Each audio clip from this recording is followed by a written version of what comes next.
14 दिन में 3 मुलाकातें। क्या अजीत पवार और शरद पवार के बीच खत्म हो गई दूरियां?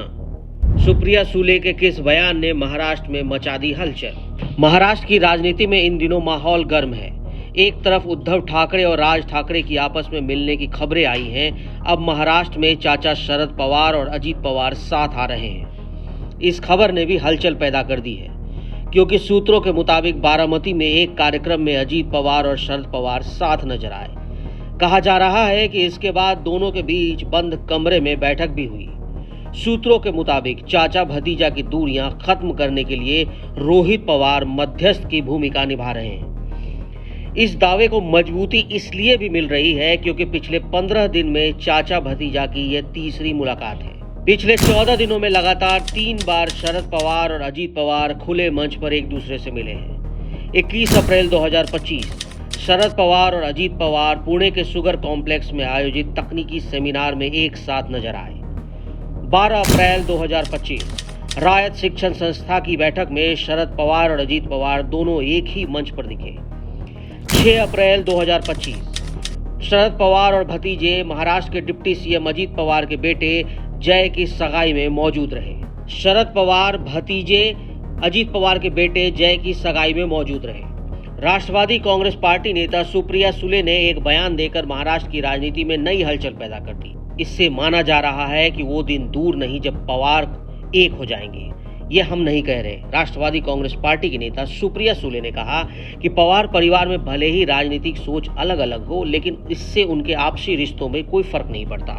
उन्होंने साफ किया कि परिवार का प्यार और एकता हमेशा बनी रहती है। मैम, अजीत दादा की कल मुलाकात हुई है पवार साहब से। काम के लिए हमेशा होती है। मैम, आप चाहती हैं कि दोनों फैक्शन एक हो जाए एनसीपी का महाराष्ट्र की भलाई के लिए?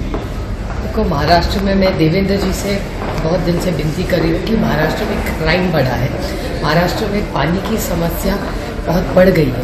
वो आपकी चैनल सारे दिखा रहे हैं, तो मैंने उनको रिक्वेस्ट की है, विनती की है कि ऑल पार्टी एक अर्जेंटली मीटिंग बुलाए और महाराष्ट्र के क्राइम और पानी की समस्या में सब ने साथ मिलकर काम करने की ज़रूरत है। Maharashtra is in a crisis. Thank you ma'am. लेकिन सवाल ये है कि अगर दोनों एक साथ आते हैं तो क्या वो एनडीए का साथ छोड़ेंगे या फिर दोनों एनडीए में शामिल हो जाएंगे?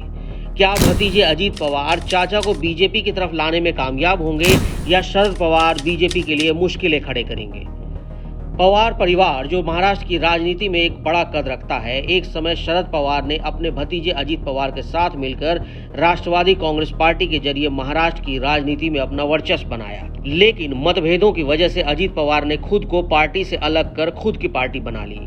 इन सब घटनाओं के बाद भी दोनों नेताओं के बीच समय समय पर मुलाकातें होती रहती हैं। इस बार की मुलाकात के बाद लोगों में ये उम्मीद जगी है कि शायद भविष्य में दोनों के बीच मतभेद कम हो और दोनों एक साथ हो जाएं।